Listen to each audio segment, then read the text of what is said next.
¿puedes iniciar con una oración? Claro que sí.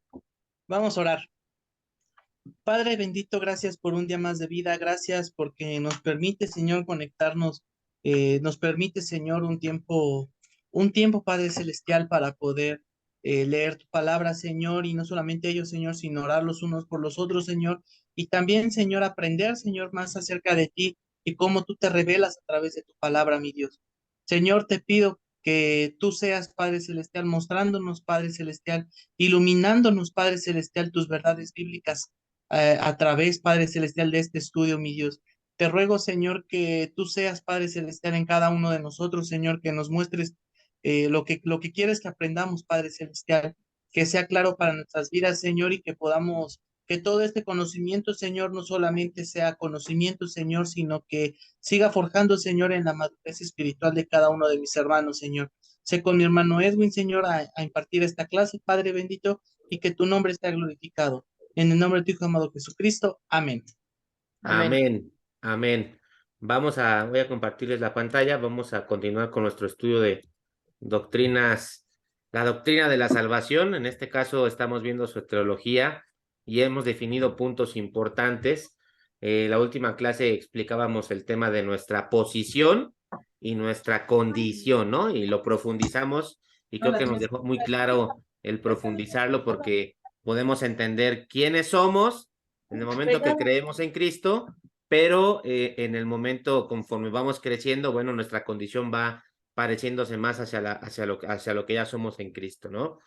Ya en la última recta o en la recta final de nuestro estudio de la doctrina de la salvación, vamos a ver acerca de la seguridad del creyente. Este es nuestro bosquejo general, el primerito que les compartí.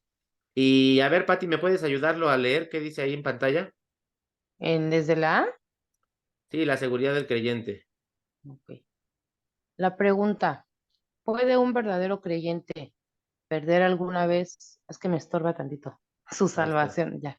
salvación por pecar, por cesar de creer o por cualquier otra causa? ¿Todo? Ya. Todo sigue leyendo, sí. Ok. Prueba de la seguridad. La doctrina de la seguridad eterna se basa en un concepto correcto y acuerdo y de adecuado de lo que Dios realmente hace cuando salva un alma. Ok, la pregunta es la que casi todo el mundo se hace, ¿no? En todas denominaciones las han llegado a hacer y en algunas afirman y creen esa postura. Vamos a ver el día de hoy a través de la escritura cómo podemos dar respuesta a esa pregunta. Y es una pregunta que tenemos que estar bien seguros de responderla. ¿Puede un verdadero creyente, quítale el verdadero, puede un creyente perder alguna vez su salvación por pecar, por cesar No, de creer o por cualquier otra causa? no. Vamos a responderlo el día de hoy de una forma bíblica muy profunda para poder tener los elementos para poder dar respuesta a ello. Después dice, prueba de la seguridad. La doctrina de la seguridad, como dijo Patti, se basa en un concepto correcto y adecuado de lo que Dios realmente hace cuando salva un alma. Y lo que nos dice Juan, capítulo 13, versículo 1, es que la ama hasta el extremo, ¿no? Se propone guardarla a toda costa. Se propone presentarnos sin mancha delante de su gloria y su Hijo está intercediendo siempre para conservarnos salvos. Su Espíritu nos ha colocado en el cuerpo de Cristo. Vamos a ver el primer versículo, Juan 13:1, ¿qué dice? El que lo tenga lo puede leer. Otro vaya buscando Juan 10:28 al 30. Uno más vaya buscando Judas 1:24. Hebreos 7:25. Primera de Juan 2:1 y Primera de Corintios 12:13. ¿Ok? Dice, Juan 13:1. Juan 13:1, ok. Adelante, hermana.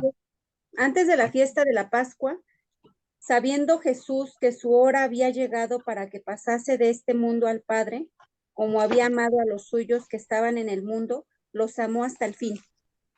Hasta el fin. Hay una versión que traduce hasta el extremo. Muy bien, Gerson y Nelly. Ahí ganó la partida Nelly. La que sigue, Juan 10:28 al 30.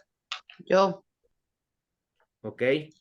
y yo les doy vida eterna, y no permanecerán jamás, y no perecerán jamás, ni nadie les arrancará de mi mano. Mi Padre que me los dio es mayor que todo, y nadie les puede arrebatar de la mano de mi Padre. Muy Hasta bien. el 30, ¿verdad? Vamos a Yo volverlo a y el leer. Padre, Mi padre que me uno las somos. dio, ¿cómo dice? ¿Dónde las puso? ¿En cuál? Vuélvelo a leer, Pati. Mi ¿El padre que me las 29? dio, ¿qué?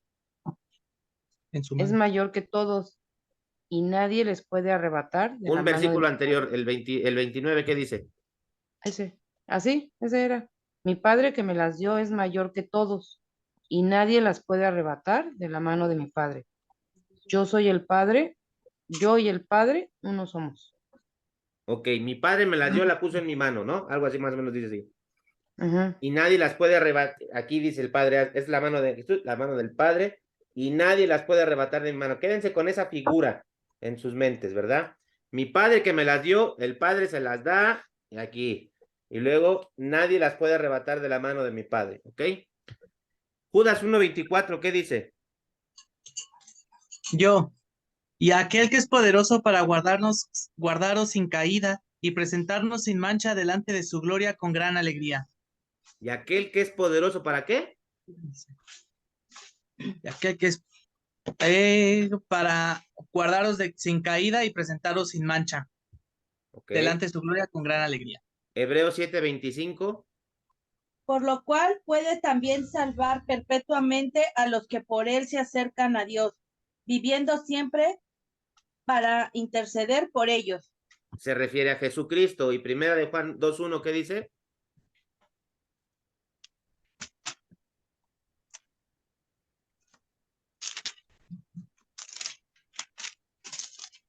A ver, yo la tengo.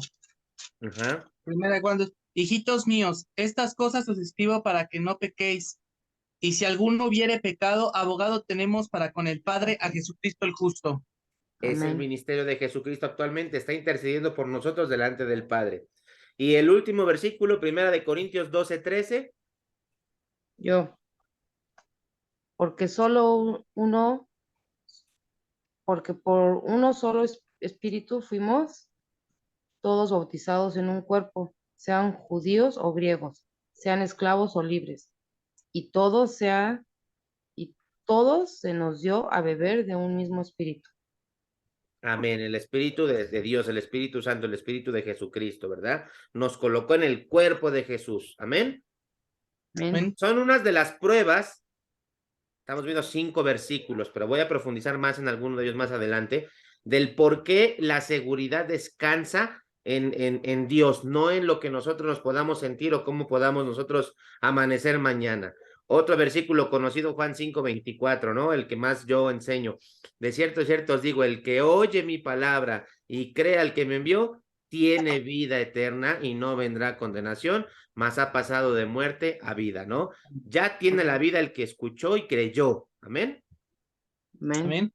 Su espíritu nos ha sellado hasta el día de la redención. Su palabra nos garantiza que nada, y ojo, nada, incluyendo nosotros mismos, podrá separarnos del amor de Cristo Jesús. Para que un creyente pudiese perder su salvación, sería menester de todas esas obras de Dios quedasen sin efecto.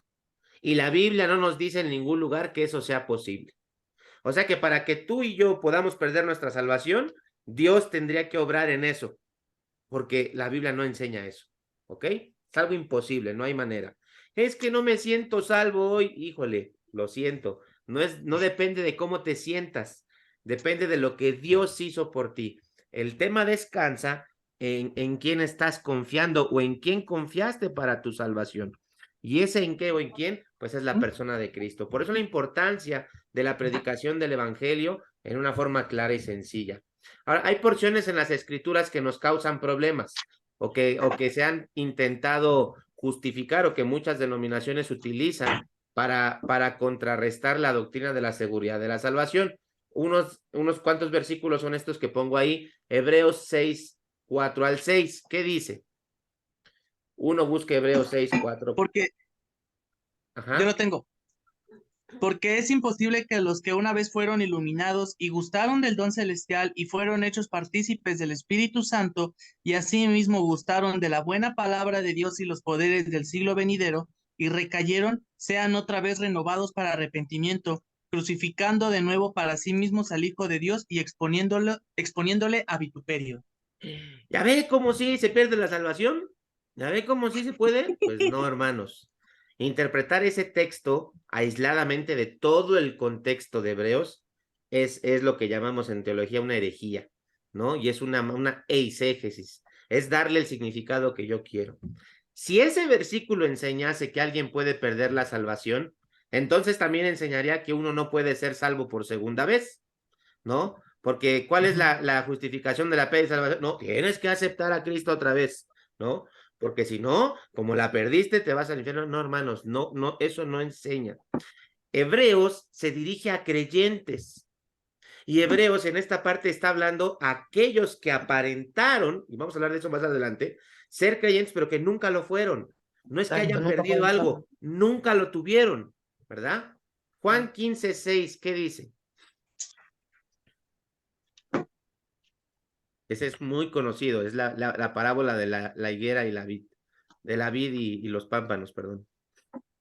Separados de mí, nada. Yo lo tengo. Nada podés hacer. Para que se lo aprendan de memoria, bien fácil, ¿eh? Probablemente, y esto es una probabilidad, ¿no? Porque estamos hablando de una parábola. Y la interpretación correcta de las parábolas, no tenemos que interpretar cada elemento de la misma, a menos que la misma escritura nos dé luz acerca de cada elemento de la parábola, como en este caso sí nos da. El padre, ¿quién es? El labrador. ¿Quién es la vid? Cristo. Y lo dice la escritura, no estamos especulando. ¿Quién son los pámpanos? Nosotros. ¿Verdad? La misma escritura nos da el significado de cada elemento y el mensaje central es permanecer en Cristo, porque separados de Él nada podemos hacer, ¿verdad? Cuando la rama se cae es aventada al fuego. Ahora, teológicamente hablando, teniendo el panorama completo del Nuevo Testamento, podemos asumir o especular, ¿no? Teorizar, argumentar, que se refiere al tribunal de Cristo. Si ese fuese el caso, el tribunal de Cristo no es para condenación, sino para ganar o perder recompensas. Que al final del tiempo no es que, mira, yo fui mejor cristiano que tú. No, nuestras coronas o nuestras recompensas son para ponerlas a los pies de Jesús. ¿Ok? Pero este versículo tampoco enseña que la salvación se pierde. Santiago 2, versículos 14 al 26. Olivia los tiene. ¿De qué sirve, hermanos míos, si alguien dice que tiene fe, pero no tiene obras? ¿Acaso puede esa fe salvarlo? Si un hermano o una hermana no tiene ropa y carecen del sustento diario, y uno de ustedes les dice, vayan en paz, caliéntense y sáciense, pero no les dan lo necesario para su cuerpo, ¿de qué sirve? Así también la fe por sí misma, si no tiene obras, está muerta. Pero alguien dirá, tú tienes fe y yo tengo obras. Muéstrame tu fe sin las obras y yo te mostraré mi fe por mis obras. Tú crees que Dios es uno, haces bien. También los demonios creen y tiemblan. Pero ¿estáis dispuestos a admitir, oh hombre vano, que la fe sin obras es estéril? ¿No fue justificado por las obras Abraham, nuestro padre, cuando ofreció a su hijo Isaac sobre el altar? Ya ves que la fe actuaba juntamente con sus obras y como resultado de las obras. La fe fue perfeccionada y se cumplió la escritura que dice, y Abraham creyó a Dios y le fue contado por justicia, y fue llamado amigo de Dios. Ustedes ven que el hombre es justificado por las obras y no solo por la fe. Y de la misma manera, ¿no fue la ramera Rahab también justificada por las obras cuando recibió a los mensajeros y los envió por otro camino? Porque así como el cuerpo sin el espíritu está muerto, así también la fe sin las obras está muerta. ¡Wow! Y aquí muchos se deschongan y se arrancan los pelos, pero es que ahí dice que no tienes que si es por obras, y esto también es no entender el panorama completo de la escritura. Una fe que no evidencia obras probablemente pueda ser una fe muerta, pero ojo, hermanos, nosotros no somos Dios. Nosotros no somos Jesucristo. Tenemos el Espíritu Santo de Dios, a Dios en nosotros morando, pero no nos ha dado el atributo que solo Dios sabe, y que solo Dios tiene, la omnisciencia. Yo no sé si alguien es o no es. Eso solo Dios lo sabe, ¿ok? Pero lo que sí yo puedo ver evidenciado en la vida de una persona es esas obras las cuales Dios preparó de antemano para que anduviésemos en ellas, las cuales se van a evidenciar por la fe. Una fe que no obra es una fe que no es verdadera desde un principio, por tanto, nunca fue salvo, ¿verdad? Y aquí vamos a entrar a un concepto más adelante de estos llamados denominacionales o confesionales, creyentes confesionales o creyentes denominacionales. Y allá hay un versículo bien tremendo. El capítulo 2, versículo 19. Olivia nos leyó la Nueva Biblia de las Américas. La Reina Valera dice así: tú crees que Dios es uno, bien haces.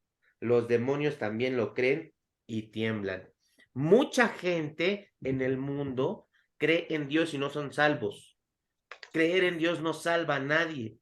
No. Lo que salva es confianza, creer solamente en Jesucristo. Y ahí se pierde mucha gente, ¿no? Ahí se caen conceptos y se caen cosas en las vendas de los ojos, porque incluso todo el mundo justifica que todos son hijos de Dios. No es verdad. No es verdad. Creer en Dios no salva a nadie, es confiar en Jesús. Ahora, el confiar solamente en Jesucristo va a permitirnos, no por nosotros, ya estudiamos el término regeneración. El Espíritu Santo es en nosotros, somos sellados con Él y obra en nosotros la regeneración, nacimiento nuevo. Lo aprendimos en clases pasadas. Entonces, esa regeneración a mí me va a permitir evidenciar progresivamente mi fe. ¿Ok? Segunda de Pedro 2. No vamos a leer todos los versículos, vamos a leer los primeros 10 tal vez, para nada más agarrar la idea principal. Quien no tenga lo lee. 2 del 1 al 10. Ajá. ¿Tú lo tienes? Dice, Ve- adelante. no. Dale, Sarita, dale. Ok. Pero hubo también falsos profetas entre el pueblo, como habrá entre vosotros falsos maestros, que introducirán encubiertamente herejías destructoras, y aún negarán al Señor que los rescató, trayendo sobre sí mismos destrucción repentina. Y muchos seguirán sus disoluciones, por causa de los cuales el camino de la verdad será blasfemado. Y por avaricia hará mercadería de vosotros con palabras fingidas. Sobre los tales ya de largo tiempo, la condenación no se tarda y su perdición no se duerme. Porque si Dios no perdonó a los ángeles que pecaron, sino que arrojándolos al infierno, los entregó a prisiones de oscuridad para ser reservados al juicio. Y si no perdonó al mundo antiguo, sino que guardó a Noé, pregonero de justicia, con otras 7 personas, trayendo el diluvio sobre el mundo de los impíos. Y si condenó por destrucción a las ciudades de Sodoma y Gomorra, reduciéndolas a ceniza y poniéndola de ejemplo a los que habían de vivir impíamente. Y libró al justo Lot, abrumado por la nefanda conducta de los malvados, porque este justo que moraba entre ellos afligía cada día su alma justa, viendo y oyendo los hechos inicuos de ellos. Sabe el Señor librar de tentación a los piadosos y reservar a los injustos para ser castigados en el día del juicio, y mayormente a aquellos que siguiendo la carne andan en concupiscencia e inmundicia y desprecian al señorío. Hasta ahí. Hasta ahí. Bueno, termínalo. Atrevidos y contumaces. Ajá. Atrevidos y contumaces no temen decir mal de las potestades superiores. Ok, hasta ahí. Podemos seguir hasta el 22, todo el capítulo 22.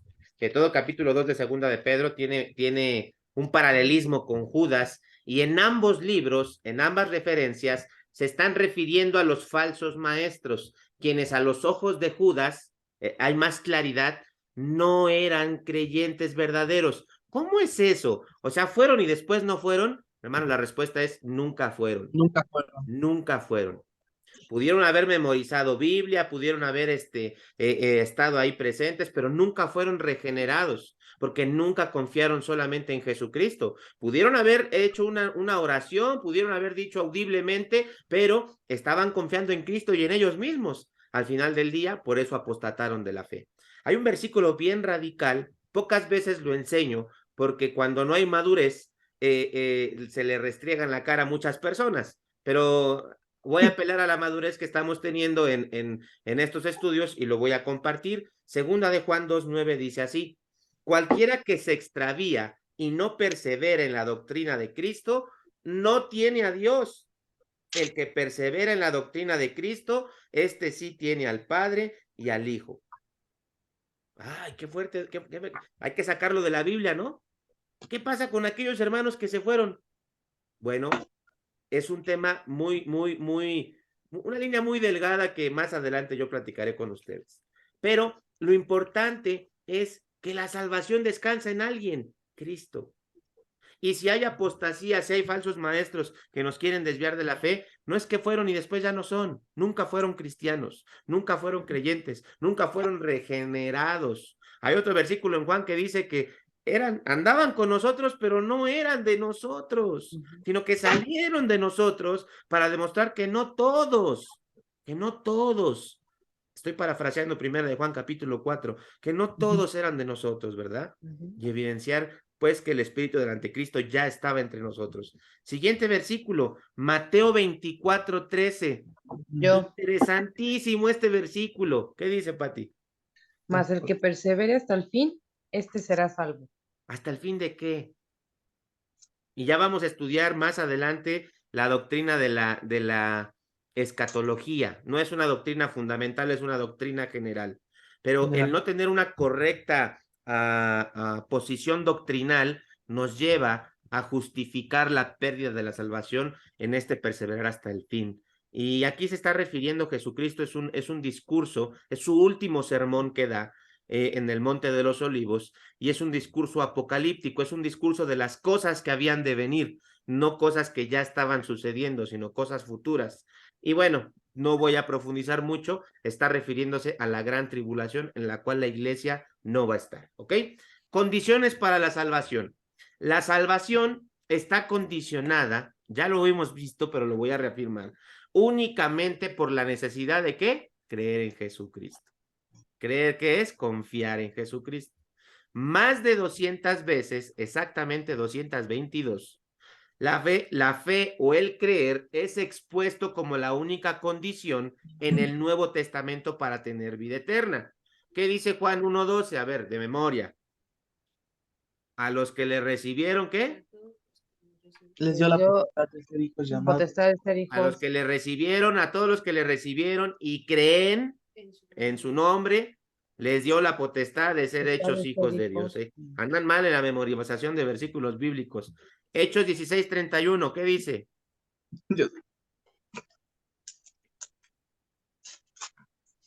Cree en el Señor Jesucristo y serás salvo tú y tu casa, que también es famosísimo. Pablo hablándole al carcelero de Filipo.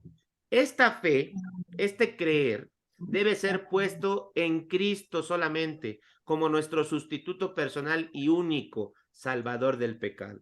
No es fácil creer en alguien a quien nunca has visto o al que no conoces y acerca del asunto más importante como es la salvación eterna, pero y solamente es el único medio para ser salvo. No porque lo dice Edwin, lo dice la Biblia. 200 veces en el Nuevo Testamento, más de 200 veces. Nosotros sabemos que 100 veces en 86 versículos en el Evangelio de Juan, pero en todo el Nuevo Testamento más de 200 veces es algo de mucha relevancia y de mucha importancia. Falsas añadiduras a la fe.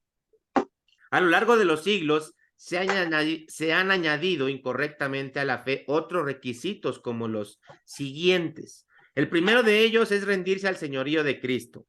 Es cierto que Cristo debe ser el Señor en el sentido de ser Dios, a fin de estar cualificado para ser un Salvador efectivo. Pero el señorío personal de Cristo sobre la vida de un individuo no es condición para la salvación, sino que debe ser una consecuencia de ser salvo y una condición para dedicarnos a Él en el pleno discipulado. Ahí dice dedicamos, pero es dedicarnos a Él en el pleno discipulado. El rendirme al señorío de Cristo implica obediencia. Yo no puedo obedecer a alguien en que no he confiado. Yo no puedo obedecer a alguien que no conozco. Entonces, el rendirse al señorío de Cristo no es un requisito de salvación. No hay un versículo que lo diga. El que ya se salvó yo lo explico así. El carro, ¿qué tiene en el motor? Gasolina, ¿no? Cuando tú das un llavazo al carro, ¿qué sucede? La gasolina y el aceite y el motor de combustión, algo sucede y ¡pum! Arranca el asunto, ¿no? En el momento que tú y yo creemos, empieza ese proceso en nosotros. Lo vamos a ver más adelante, santificación. Y en esa santificación, tú y yo vamos rindiéndonos al señorío de Cristo. ¿Cómo? Romanos lo dice, Romanos 10:17, porque la fe es por el oír y el oír es por la palabra de Dios. La palabra de Dios, estando constantemente en nuestras vidas, es aquella que nos va a ir capacitando para entender que el Señor es Jesús y que yo me rindo a Él como Señor. Fíjense a lo que le costó a Pedro entenderlo. Pedro se rindió a Jesucristo como Señor hasta Lucas capítulo 5, versículo por ahí del 8 y 9. Cuando ya no le dijo maestro, le dijo Señor, después de la pesca milagrosa. Y se arrodilló, se postró delante de él y dijo, no soy digno de ti, apártate de mí, porque soy un pecador. ¿Ven cómo no fue inmediatamente? Y Pedro lo siguió desde que en el capítulo 1, versículo 35 de Juan, Jesús le dice, sígueme. Y pasa el mismo proceso en el creyente, ¿ok? Otra falsa añadidura a la fe o al creer es el bautismo. Hay quienes piensan que para ser limpiados nuestros pecados y ser salvados completamente hay que hacer la inmersión en agua. Eso es también una mentira, una falsedad que la Biblia no enseña. El bautismo sí es un testimonio visible de la salvación personal, pero no es una condición para ser salvo. Hechos 2:38 había de ser traducido, arrepentíos y bautícese cada uno a base del perdón de los pecados. Y Hechos 22:16 enseña que el bautismo siguió al levantarse, del mismo modo que el perdón siguió al invocar el nombre de Dios. Las dos partes del versículo deben distinguirse bien. Marcos 16:16, este es un comentario que lo hago, pero no lo tomen como verdad absoluta.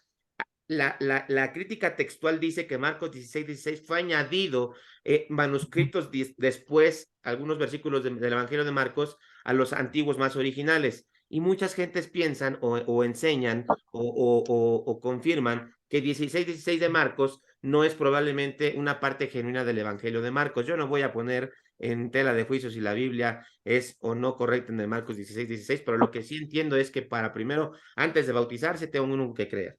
Yo tengo que creer en Jesucristo para después poder ser bautizado. ¿Amén? Amén. El arrepentimiento. Esta es una condición válida para la salvación cuando se le entiende como sinónimo de la fe. Es una falsa añadidura a la fe cuando se lo entiende como un prerequisito aparte, exigiéndole a la persona limpiar su vida a fin de ser salvo. ¿Sí me estoy dando a entender? Lo he explicado muchas veces en los seminarios. Yo no le puedo decir a alguien que haga algo antes de poder ser salvo, entonces estoy diciendo que hay que hacer obras.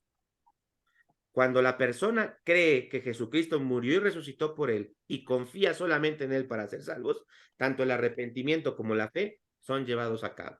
Porque lo que le impedía confiar en Cristo en ese momento fue quitado y él pudo confiar en Jesucristo. Es una cara de la moneda, ¿ok? Otro prerequisito falso o añadidura falsa a la fe es la confesión. Muchas personas dicen que si no confiesas no eres salvo. Bueno, la confesión es un resultado normal a la salvación, aunque también puede acompañar al acto inicial de creer, pero en ninguna parte de la Escritura se requiere una confesión pública.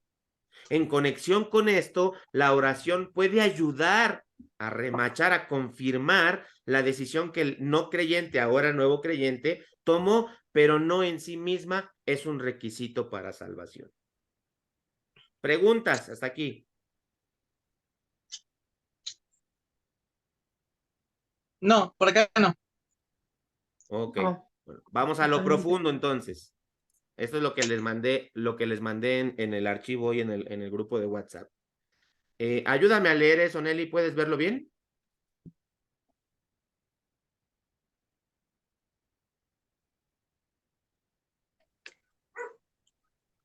Ay, espérame. La seguridad eterna es obra de Dios, quien garantiza que el don de la salvación, una vez que se recibe, es para siempre y no se puede perder. El concepto de la seguridad eterna enfatiza la actividad de Dios en aquellos a quienes el Espíritu Santo regenera. En garantizar, te saltaste un renglón. Perdón, garantizar la posesión eterna del don de la vida eterna tiene que ver con aquellos a quienes el Espíritu Santo regenera y su veracidad no se fundamenta, no se funda, no se funda en las emociones o las experiencias. La preservación es muy similar a la seguridad eterna, en que enfatiza la palabra de Dios en perseverar al creyente en su salvación. La preservación, término generalmente usado en el calvinismo, designa el quinto punto en la teología de Calvino. La preservación final de los santos significa que los creyentes no pueden ni total ni finalmente caer del estado de la gracia, sino que ciertamente perseveran en ella hasta el fin y serán salvos eternamente. Confesión de esa persona. Westminster. Ándale, esa. Definición de certidumbre es la comprensión de la verdad de la eterna seguridad o preservación. Una salvación segura es un hecho real, independiente de que uno lo entienda sí o no, de modo que el creyente posee seguridad, goce o no de certidumbre. Tengo que hacer una aclaración porque está mencionado y lo mencioné con la intención de aclararlo. Este quinto punto del tulip del calvinismo, de la preservación del creyente, hay conflicto porque muchos creen que ya no pecan. Y a ver, que me levante su mano quien el día de hoy no pecó. ¿O quién conoce un cristiano que no peque? No. ¿Quién? A ver. Entonces eso se vuelve un absurdo. Lo que sí es una realidad es que Dios nos da la certidumbre, la convicción de que como pecamos, Él es quien preserva nuestra salvación. Porque si dependiera de nosotros, hermanos, todos vamos al infierno. Que no hay manera en la que Edwin no puede dejar de pecar y al mismo tiempo cada uno de ustedes. Entonces, quiero hacer esa aclaración, ¿ok? Ahora, la definición de certidumbre es la comprensión de la verdad de la eterna seguridad o preservación. Una salvación segura es un hecho real, independientemente de que uno lo entienda así o no. De modo que el creyente posee seguridad, goce o no goce de certidumbre. Ya vimos la condición para la salvación. ¿Cuál es? Creer. ¿En qué descansa mi salvación? En la confianza solamente en Cristo. Es la condición que el Nuevo Testamento da, ¿ok? Si después de eso yo no me siento salvo o amanezco hoy, por ejemplo, hoy yo me sentí triste, me sentí muy desanimado. Se lo compartí a Pati al inicio y lo hablé con mi esposa. Hoy estoy en un día de esos que no soy, no sé, algo me pasa, ¿no? Pero no por eso, tal vez yo pude llegar a pensar, ¿será que no soy salvo? Pero no por eso pierdo mi salvación. El estado de ánimo en las personas es así, es fluctuante. Pero eso no determina si soy o no soy salvo. Amén. Ahora, la doctrina de la certidumbre, ¿por qué la llamamos doctrina? Porque es una enseñanza, ¿verdad? La certidumbre es la comprensión de que uno posee la vida eterna. La falsa certidumbre, la falta de certidumbre, perdón, a menudo trae un trauma innecesario, pero terrible en la vida de una persona. ¿Por qué carecen algunos de certidumbre? Se pueden sugerir 4 razones. La primera de ellas es la siguiente. Hay quienes dudan de la realidad de su entrega a Cristo. A veces esto puede estar conectado con la imposibilidad de determinar la ocasión en que uno confió en Cristo. Por ejemplo, es que yo no me acuerdo cuándo fui salvo. Mis papás dicen una fecha. En la iglesia hay un cuadro ahí que dicen que tal día fui salvo, pero yo no me acuerdo. Yo creo que fui salvo en otro tiempo. Hermanos, esto es muy común en muchas personas. porque piensan que su salvación depende del día en que fueron salvos, pero la salvación no descansa en eso, la salvación descansa en el hecho. ¿Estás confiando en Cristo para ser salvo? Eres salvo. Da igual si fue antes, durante o después de las fechas que te dijeron. Tú hoy tienes claro eso, eres salvo, ¿ok? La regeneración ocurre en un punto específico de tiempo. A ver, punto extra. Nah, no son mis alumnos, pero estrellita en la frente para que me diga cuándo es ese punto en el que ocurre la salvación. En Cuando cuanto ocurre la creemos. salvación es cuando creemos. Amén. Punto para Pati, para Nelly, ahí en la frente hay una estrellita. Ese es el momento. Cuando confiamos solamente en Cristo, ese es el punto específico de tiempo. Fuimos sellados, punto. Así lo dice Efesios 1:13, así lo dice Juan 5:24 y muchos versículos que ya hemos repetido muchas veces. Las personas o están salvas o están perdidas en cualquier momento de sus vidas. ¿Cómo sabemos que son salvas? Confiaron en Jesús, únicamente como su único medio para ser salvos. ¿Quiénes no son salvas? Quienes no han confiado en Cristo. ¿Amén? Amén. Amén. Nadie se convierte gradualmente. Ay, es que va de menos a más, es que no ha entendido. O entendió o no entendió. ¿Claros en este punto? O se es salvo o no se es salvo. Es así. No hay que medias tintas y que ahí la lleva y no. O es salvo o no es salvo, ¿ok? Pero todos, ojo aquí, todos sí avanzamos, ese es otro término, gradualmente en nuestra comprensión de la conversión. Yo cuando fui salvo, yo recuerdo el día, un lunes 1 de noviembre del 2015. Por ahí de las 10 de la noche, 9, 10, 11 de la noche, no sé la hora, no tenía reloj. Un Nuevo Testamento.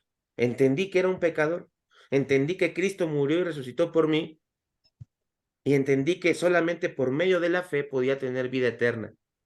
Y le dije a Dios, quiero conocerte, quiero creer, creo en tu Hijo Jesucristo. Y había cosas que yo no sabía, desconocía. En mi vida había leído una Biblia, hermanos. Yo ni sabía que había iglesias cristianas, menos denominaciones y todo lo que ahora ya sé. Pero yo fui salvo en ese momento. ¿Por qué? Porque creí en Jesús. Gradualmente me fui dando cuenta de cosas y no les voy a negar que en esos días yo dije, ¿seré o no seré? ¿Tengo que pasar al frente o no? ¿Me tengo que poner a chillar o no? ¿Por qué yo no lloré? Cosas así pasaron en mi vida. La comprensión de mi salvación fue gradual, pero yo fui salvo el día que creí. ¿Amén? Amén. Así que mientras que a los ojos de Dios y en nuestra experiencia hubo un punto en el tiempo cuando fuimos salvos, en nuestra memoria o entendimiento, puede que no podamos especificarlo. Algunas veces esta duda es más fundamental que simplemente un asunto de tiempo. ¿Confié en Cristo verdaderamente? Semejante duda se puede disipar de nuevo el nombre del Señor. Perdón, se puede disipar por invocar de nuevo el nombre del Señor, una y otra vez si fuese necesario. Pero ¿saben algo, hermanos? Nadie puede nacer de nuevo más de una sola vez. Pero uno puede sinceramente contarle al Señor su duda y clamar a Él de nuevo por salvación. Señor, yo no sé si hace 10 años confié en ti solamente para ser salvo, pero lo que sí sé es que hoy en día estoy confiando en ti para ser salvo.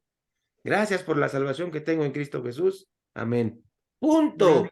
Y eso no te hace más o menos cristiano que nadie. ¿Ok? 2. Algunos carecen de certidumbre porque dudan de que el procedimiento dudan del procedimiento que emplearon cuando expresaron su fe en Cristo fuera el correcto. Por ejemplo, yo no pasé al frente cuando hicieron el llamamiento. ¿Soy verdaderamente salvo? ¿Habré hecho la oración correcta? Yo recibí a Cristo privadamente. ¿Es esto suficiente o necesito recibir alguna clase de demostración pública? Son preguntas que muchas personas se hacen o que muchas personas, principalmente las nuevas, están conflictuando su diario andar como cristianos. Este problema, que es muy real en más personas de lo que debiera ser, ha sido agravado por haberse elevado cierto método de invitación hasta el punto en que casi se convierte en el medio de la salvación. Y hoy en día, no crean que esto es nuevo, hermanos. Esto ya pasaba hace 2000 años, por eso Pablo escribió Gálatas, por eso Pablo escribió cada una de sus epístolas, ¿verdad? Allá en aquellos años los intentaban judaizar. ¡Ey, sí, Cristo, pues tienen que hacer esto y tienen que hacer el otro y guarden esto igual! Hoy andamos en las mismas. Hoy en día, si no hiciste la oración, no eres salvo. Es uno de los métodos que casi se ha convertido, uno de los procesos que se ha convertido como en un medio de salvación. Pero si uno no cree en la seguridad del creyente, entonces indudablemente carecerá de la certidumbre más de una vez en su vida. Somos salvos según lo que dice la Biblia, no lo que dice nadie más, por medio de la fe en Jesucristo. Porque por gracia somos salvos por medio de la fe. Amén. Y esto no de vosotros, es un don de Dios, no por obras para que nadie se glorie.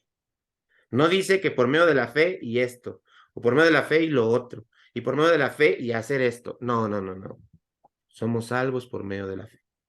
Y esto no de vosotros, es un don de Dios, no por obras para que nadie se glorie. Cuando el pecado entra en la vida del creyente,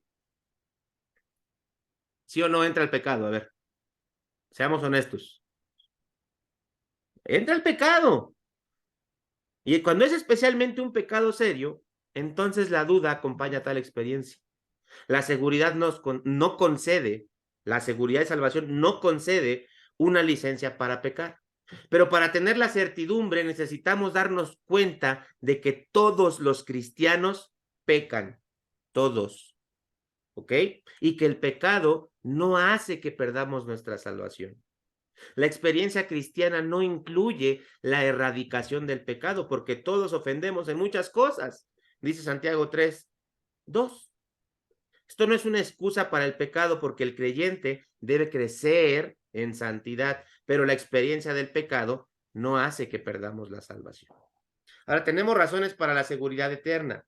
Fundamentalmente, la seguridad se basa en la gracia de Dios y el hecho de que la vida eterna es una dádiva. ¿Qué es qué?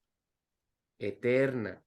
Cuando una persona cree en Jesús, en Jesucristo, es traído a una relación con Dios, con la deidad, que asegura que su salvación está garantizada.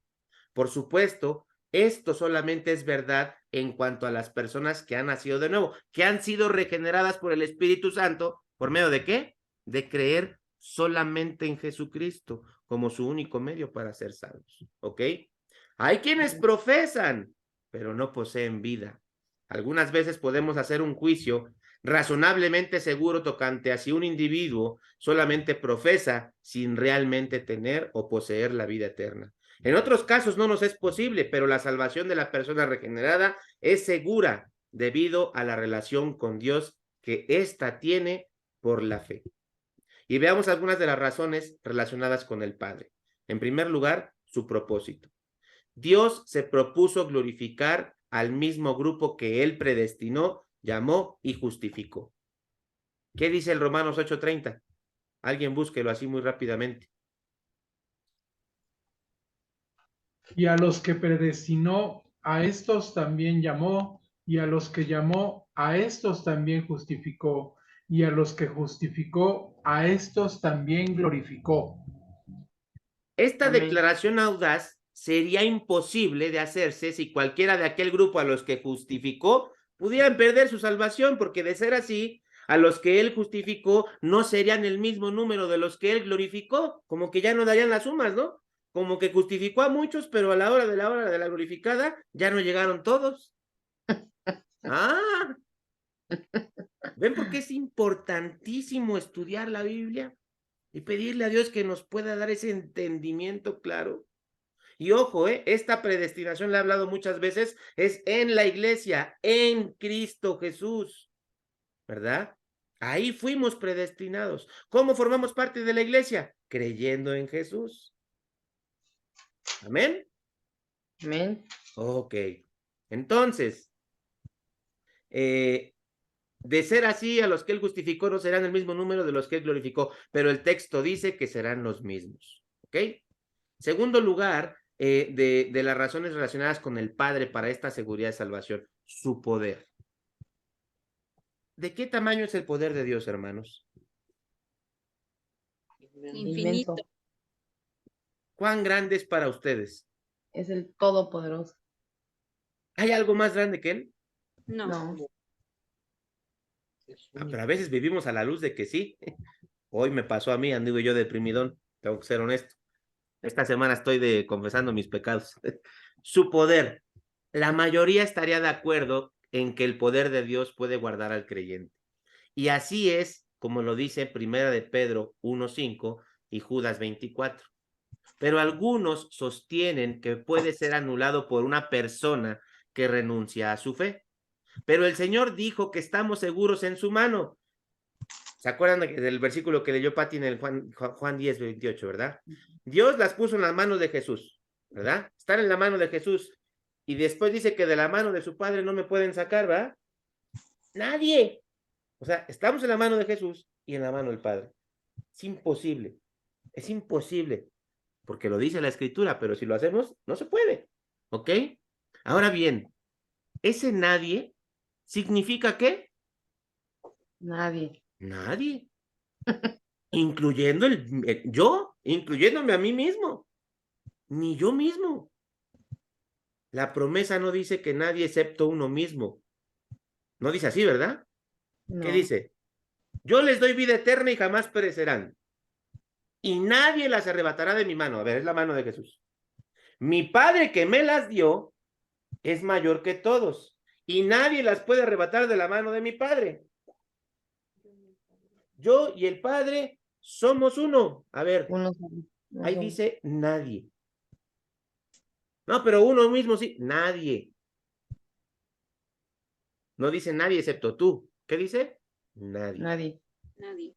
Ahora, razones relacionadas con el Hijo. Su muerte. Pablo hace dos preguntas en Romanos 8, 33 y 34. La primera es, ¿quién acusará a los escogidos de Dios?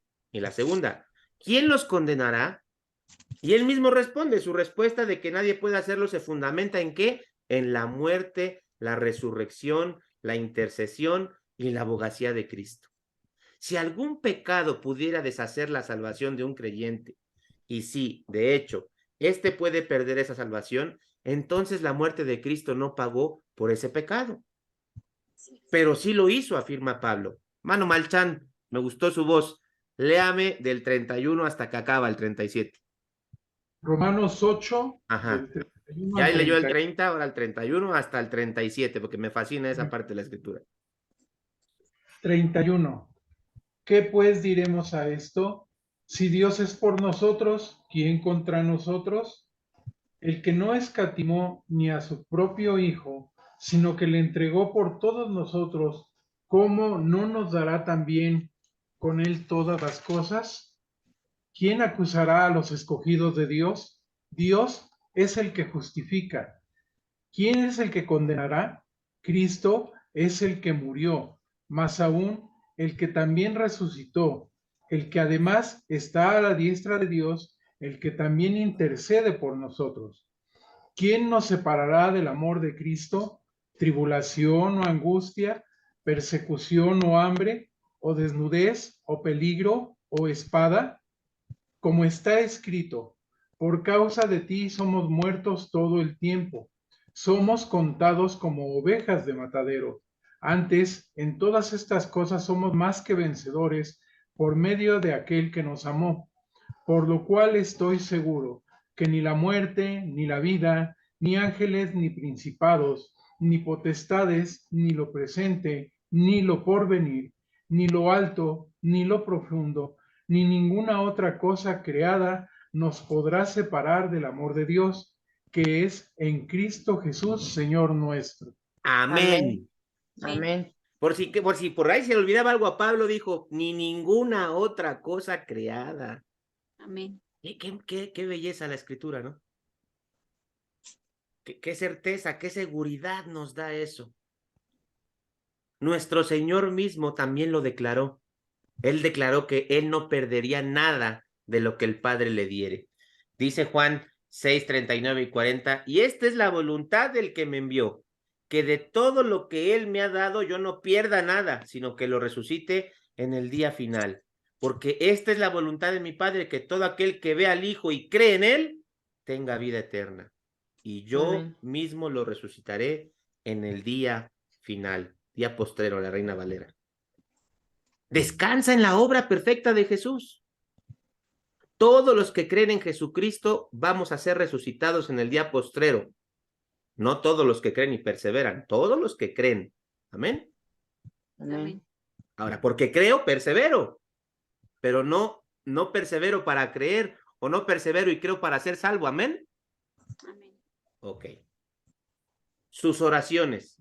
¿De quién? De Cristo. El ministerio actual de Cristo en el cielo es de orar, de interceder por los suyos. Consta de dos aspectos, uno preventivo de intercesión y otro curativo de abogacía. 3, razones relacionadas con el Espíritu. El Espíritu nos regenera. Nacemos de nuevo por el Espíritu Santo cuando creemos. Entonces, si fuera posible renunciar a nuestra fe y así perder la salvación, tendrían que también quitarnos el nacimiento nuevo. No. Mora dentro de nosotros. Si la salvación pudiera perderse, entonces la presencia del Espíritu dentro de la vida del creyente tuviera que ser quitada, perdón. El cristiano quedaría deshabitado, ¿verdad? Y el día de hoy, en los tiempos que vivimos después de la muerte y la resurrección de Jesucristo, el Espíritu Santo no entra y sale de las personas.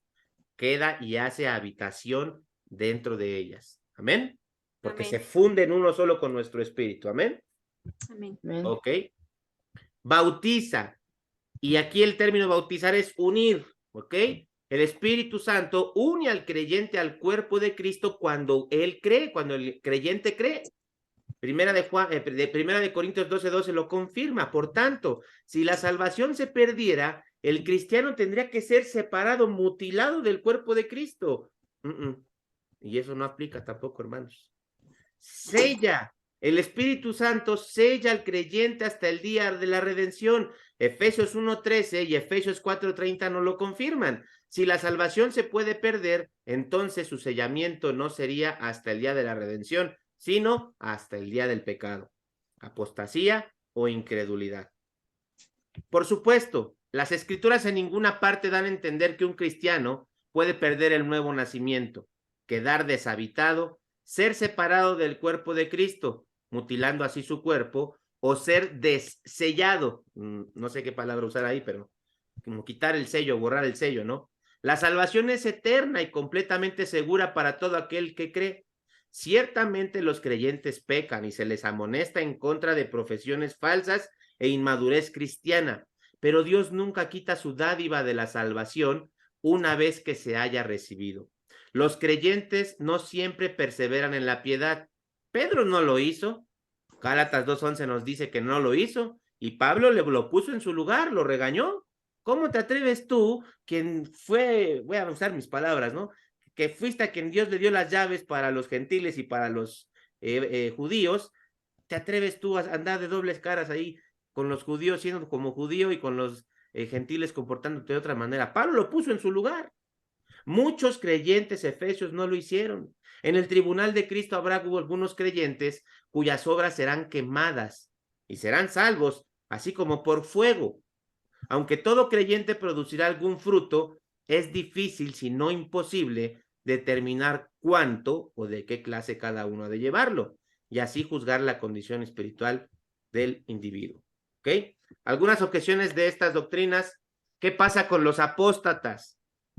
¿Qué pasa con los que viven en pecado o mueren sin llegar a confesar y arrepentirse? Algunos sugieren que esta enseñanza da libertad para la vida del pecado. Pueden pasar dos cosas. O nunca fueron salvos, o fueron entregados a Satanás para morir y su espíritu va a ser salvo en el día de la resurrección, de la redención, como lo cita Pablo en Primera de Corintios, cuando amonesta a la iglesia que atiendan un caso de inmoralidad que estaba sucediendo en la iglesia. Pablo mismo les dijo que nadie que se llame cristiano comparta con ustedes haciendo esas conductas. Entreguen su cuerpo a Satanás para que el espíritu sea salvo en la venida del Señor. Eso es lo que dice Pablo. No dice Pablo que ya perdió su salvación. No. Que se vaya al mundo. que vaya a hacer lo que quiera hacer, pero que no diga que anda con nosotros. Ya el Señor lo disciplinará, matándole, arrepintiéndose. Esa es la obra del Señor en la vida de cada quien, pero su espíritu va a ser salvo, ¿ok? Si me muero sin confesar un pecado, ese pecado que no confesé no me quita mi salvación, porque la muerte de Cristo fue suficiente. Amén. Amén. Creyentes y profesantes. Es necesario aclarar que no todos los que dicen aceptar a Cristo o creer en Jesús son verdaderamente salvos. En las parábolas que Jesús habló en Mateo 13, no dejan duda en nuestra mente que en esta era de la iglesia habrá una extraña mezcla de lo verdadero y lo falso entre aquellos que profesan el nombre de Jesucristo. Algunas veces es difícil distinguir entre lo verdadero y lo falso, y otras veces va a ser muy fácil. La realidad detrás de la mezcla de lo verdadero y lo falso lo encontramos en esos versículos. Por tiempo no los vamos a leer, ¿verdad? Y hay ilustraciones escriturales de los falsos profesantes, como por ejemplo Simón el Mago. Aparentemente él creyó, fue bautizado, pero continuó, en el versículo 19 nos muestra cómo su condición seguía igual, continuó engañando. Pudo haber dicho, sí, creo en Jesucristo, pero siguió creyendo en sus mismas capacidades para engañar o obtener beneficios a través de las personas, ¿ok?